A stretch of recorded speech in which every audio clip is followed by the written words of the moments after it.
In the deep rural quiet of Satsuma, Florida, a single-wide mobile home set nestled among the pines and sprawling oak trees.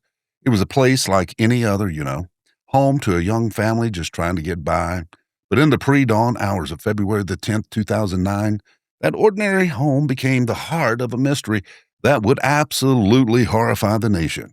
A 5-year-old girl tucked into her bed just hours before it was gone, and the only adult to see what happened or didn't happen was her father's 17-year-old girlfriend, the babysitter. Her story was the only thread investigators had, but every single time they pulled on it, the thread seemed to twist and break apart. The timeline she gave was a maze of contradictions, a bizarre and shifting story that left police with more questions than answers. They were sure the truth was being hidden, buried somewhere in the fog of her memory or her lies. This is the story of that one faithful night. This is the story of what the babysitter saw, or what she said she saw, the night Haley Cummings disappeared. So here's what we're dealing with. A 5-year-old girl vanished from her bed in the middle of the night, you guys. The only person who could say what happened was her 17-year-old babysitter, but her story kept changing. And from the moment the first frantic 911 call was placed, a clock started ticking, not just on the search for a missing child, but on the credibility of the single most important witness. This is the story of what the babysitter saw and the bizarre, conflicting timeline that made investigators absolutely certain the truth was locked away behind the eyes of a teenager who held the key. And you guys, this case is still unsolved. Haley has never been found. So who was Haley? Before the grainy news clips, the missing posters, and the endless speculation, there was just Haley. Haley Ann Marie Cummings was a 5-year-old with a bright, infectious smile and big, curious brown eyes. Friends and family remember her as a typical, happy kindergartner at Browning Pierce Elementary School. Little girl who loved to play, who was absolutely the center of her father's world. But Haley's world wasn't simple, you guys. It wasn't easy. There was even claims that Haley had a chromosomal disorder that may have made her more vulnerable than other kids her age, a fact that would add another layer of absolute desperation to the search for her. Her life was shaped by a complicated modern family situation. She lived mainly with her father, Ronald Cummings, and his teenage girlfriend, Misty Crossland, in a trailer in the small community of Satsuma, Florida. Haley's younger brother, Ronald Jr., whom everyone called Junior, well, he lived there too. Haley's biological mother, Crystal, lived a couple of hours away, and the kids would visit her on alternating weekends. And it was a pretty common setup, but one that created a constant state of flux for these young siblings. Back in Satsuma, life was often chaotic. Ronald worked absolutely grueling hours on the night shift for a bridge building company. His tough schedule meant that caring for the children, especially overnight, fell squarely on the shoulders of his 17-year-old girlfriend, Misty. Think about that for a second. A 17-year-old girl responsible for 2 young children overnight regularly. Misty Crossland was, in many ways, barely more than a kid herself, thrust into the role of a stand-in mom. She was trying to manage a household while navigating her own turbulent teenage years. Her life was colored by a reported history of partying and drug use, a background that would later cast a long, dark shadow over her story and make her a target of intense scrutiny. While child welfare services had been involved with the family before, Ronald maintained custody of the children. This was the world Haley lived in, a loving but often absent father, a young and overwhelmed caregiver, and a quiet rural home that felt both peaceful and isolated. That mobile home was supposed to be a safe place for a little girl to sleep, you guys. But the event on that one cold February night would shatter that illusion forever, turning a family's home into one of America's most heartbreaking crime scenes. The stability of this fragile world deepened entirely on what happened inside those 4 walls after the sun went down. The night of February the 9th, 2009. The evening of Monday, February the 9th, 2009, started out like any other night. Ronald Cummings was at work pulling another long night shift, leaving Misty Crossland in charge of 5-year-old Haley and her little brother Junior. The afternoon had been totally unremarkable. Now, as evening fell, the timeline of events, according to Misty, begins. And you guys, this timeline would become the single most disputed part of the entire case. Like every single detail of this night is in question. In her first simple story to police, Misty said she put both Haley and Junior into bed around 8 p.m. in the master bedroom. Now, she claimed she then went to sleep in the same room right alongside the children she was supposed to be watching. And according to this initial narrative, the night was silent, peaceful even. Misty told police she went to sleep with the kids and didn't wake up until around 3 a.m. And she insisted the house was quiet all night. She didn't hear any strange noises. The family dogs didn't bark, nothing. She painted a picture of a peaceful and completely undisturbed night, which is a chilling contrast to the nightmare that was about to unfold. But the simplicity of the story wouldn't last. It was a smooth surface that, under the slightest pressure, would crack into a dozen different versions. So, over the coming days and weeks, Misty's account of that evening began to shift dramatically. The scene image of a babysitter dozing peacefully with the children was replaced by a muddled and chaotic mess of conflicting memories and stories. Questions started popping up everywhere. Did she really stay in the trailer the whole time, or had she left at some point? Were there visitors that she hadn't mentioned? Friends and family later suggested that Misty's weekend leading up to the disappearance may have involved partying, a detail that flew completely in the face of her story. These weren't minor details. They were foundational cracks in the only story the police had. Each contradiction pulled investigators further away from finding Haley and closer to the suspicion that Misty wasn't just a witness to a tragedy, but was somehow tangled up in it. The Putnam County's Sheriff's Office would eventually label her the key to the case. They were certain, absolutely certain, that the 7 hours between bedtime and the 911 call held a secret, a void of time that Misty's ever-changing story could never fill. The story that kept changing. At the heart of this whole mystery is one person, Misty Crossland. Her account is the beginning and the end of the story. It's the only firsthand narrative of what happened inside that trailer, and yet it's about as reliable as a compass in a magnetic field. Like, her story is all over the place. Her first version was shockingly simple. She put the kids to bed at 8 p.m., fell asleep in the same room, and woke up 7 hours later to find Haley gone. In this telling, she was a victim, a terrified young woman who woke up to a parent's worst nightmare. She said she woke up around 3 a.m. for no particular reason and just noticed Haley was no longer on her mattress or on the floor. It was then that another crucial and later contested detail entered the story, the back door. Now, Misty told investigators that after realizing Haley was gone, she found the back door of the trailer propped wide open. A heavy cinder block, which normally sat nearby, was now holding the door open. This single image, the cinder block and the open door, became the symbol of the abduction theory. Now, that suggested an intruder had slipped in, taken a child from her bed, and vanished into the night. Like, that's terrifying, right? So that was the story in those first frantic hours, a stranger abduction. In this scenario, Misty was completely blameless, asleep, and unaware as the horror unfolded just feet away from her. The dogs didn't bark. Junior slept through it all. It was a silent crime. But almost immediately, that story started to fall apart. In later interviews, the details shifted. The time she woke up, what she first noticed, even where the kids were sleeping, it all became fluid. Suddenly, she claimed she woke up and noticed the kitchen light was on, something she had never mentioned before.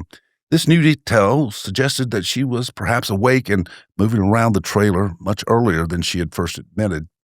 The back door itself became a problem. The investigators found no signs of forced entry, none. This raised the absolute disturbing question: was the cinder block a real clue left by an intruder, or was it staged to look like a break-in? The police were bewildered. They described Misty's statements as riddled with inconsistencies. She was the only one who could fill in that crucial 7-hour gap. Yet her testimony was like trying to build a house on quicksand. Her inability or unwillingness to provide a clear, consistent story led investigators to one conclusion: Misty Crossland was lying.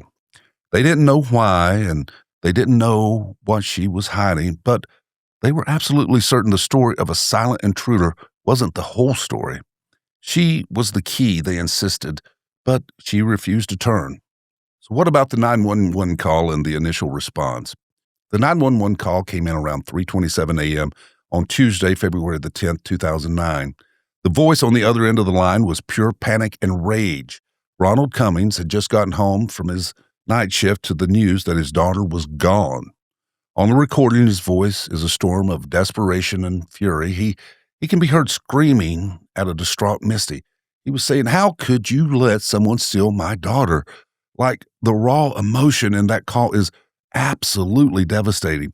That call officially started one of the largest missing persons investigations in Florida's history. Now, within minutes, the quiet road was flooded with the flashing lights of Putnam County Sheriff's Office. The scene they found was chaotic: a hysterical father, a terrified babysitter, and a sleepy little boy. But no Haley. The initial search of the home yielded almost no clues. Deputies confirmed the back door was propped open with a cinder block, but a closer look revealed no signs of forced entry. It was as if Haley had simply vanished into thin air. And you guys, stranger abductions from inside a home are rarely so clean.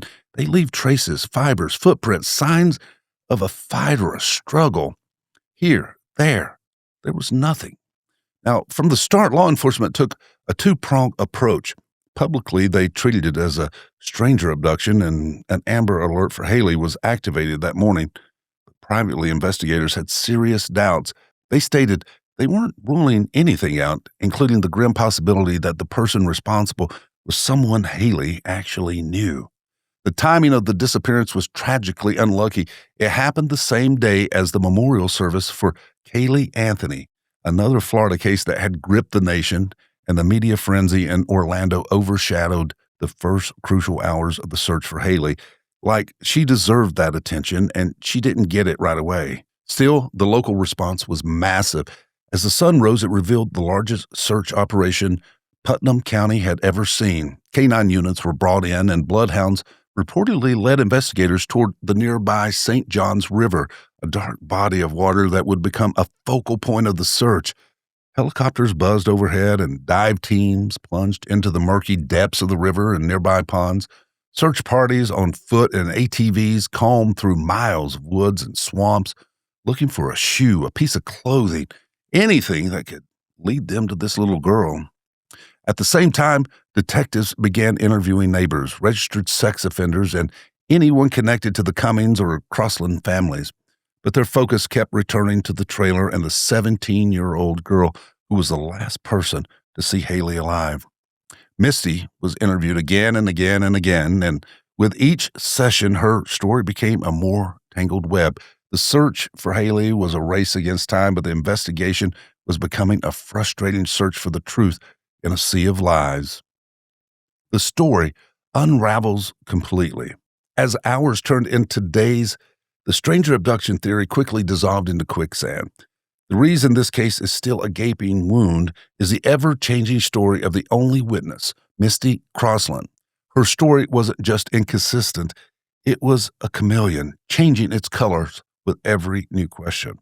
First, the story was simple. Misty, Haley, and Junior all asleep from 8 p.m. to 3 a.m. But that clean narrative didn't last long. One of the first major cracks appeared when Misty admitted that her brother Tommy Crossland and cousin Joe Overstreet had actually visited the trailer that night. This was a monumental admission. Like, this is huge. The idea of a silent, empty house was completely shattered. Now, why would you hide that? Why wouldn't you mention that people came over that night? The timeline also began to warp. The solid 8 p.m. bedtime became less certain. In some versions, the kids were up later. Misty's own actions were questions. Did she actually stay in the trailer, or did she leave the kids unattended to go party? Each possibility created a new window of opportunity for something to have happened to Haley. Even the moment of discovery became a mess. First, she just woke up and noticed Haley was gone. In a later version, she was woken up by the sound of the back door shutting. In yet another version, she woke up to use the restroom and only then saw the door open. What about the kitchen light being on? Was it on when she went to sleep, or was it a detail she invented later to make the intruder story seem more real? Then months later, Misty's story took an even more bizarre turn. And then months later, Misty's story took its most bizarre turn yet. She claimed she actually saw what happened, pointing the finger first at her cousin Joe and then at her own brother. A wild story emerged that her brother and cousin came to the trailer to steal a machine gun belonging to Ronald, and when they couldn't find the gun, they took Haley instead. Now, you guys, the story was so outlandish, it made absolutely no logical sense. Why would someone trying to steal a weapon take a 5-year-old child as a substitute? Like, what? Both men fiercely denied it, and honestly, can you blame them? These conflicting accounts put investigators in an impossible position. They were dealing with a witness who was either pathologically dishonest, deeply traumatized, or covering up a horrific truth, or just maybe all three.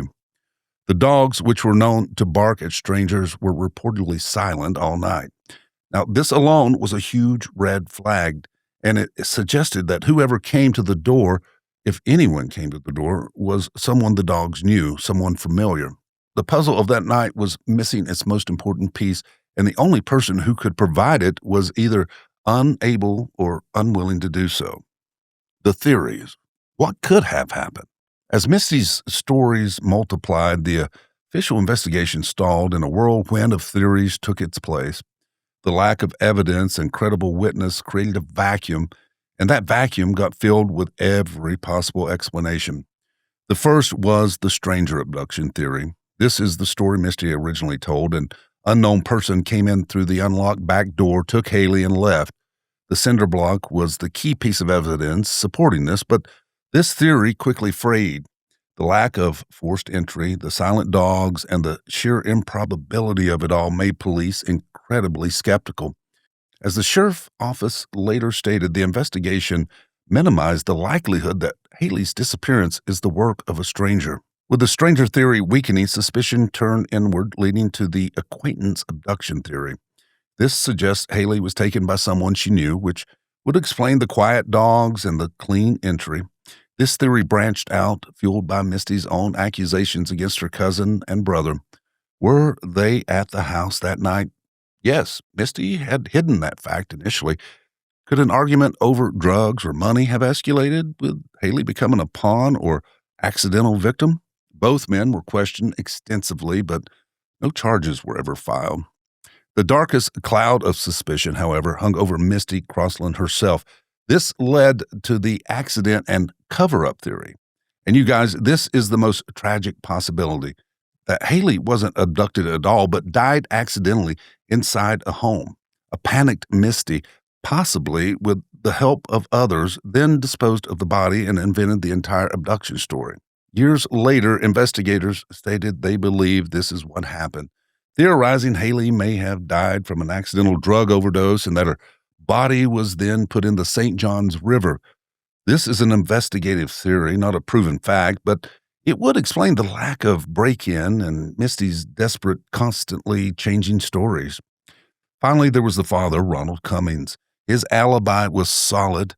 He was at work, confirmed by multiple people, but his explosive anger on the 911 call and his and Misty's subsequent arrest on drug trafficking charges painted a picture of a pretty chaotic lifestyle.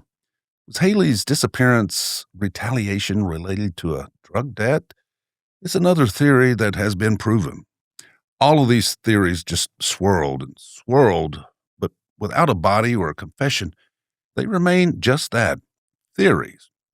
So, where things stand now, still no answers. Today, more than 15 years, the case of Haley Cummings remains officially open, but painfully cold.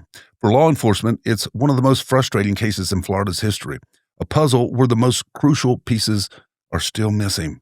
Haley's body has never been found. Never.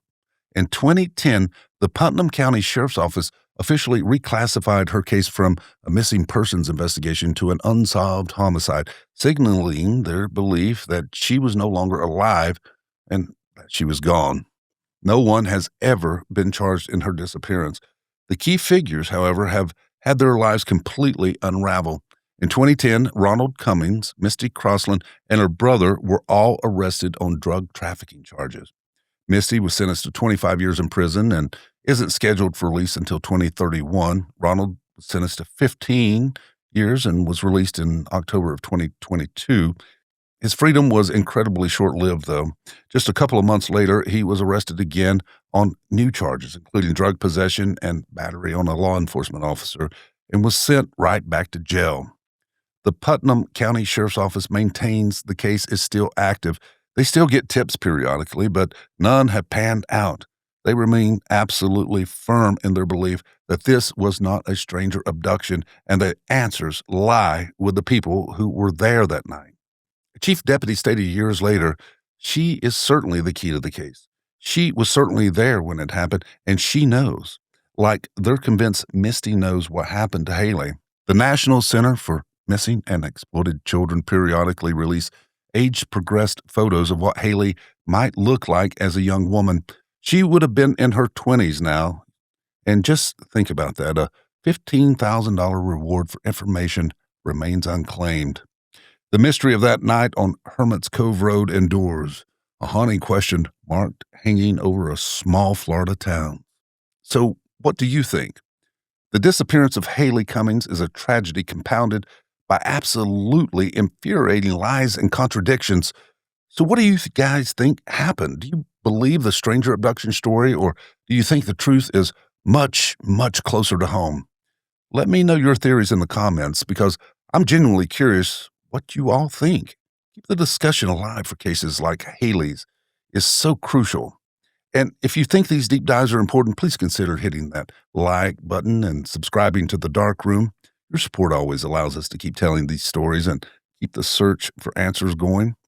And in the end, the story of what happened to Haley Cummings is a story defined by absence.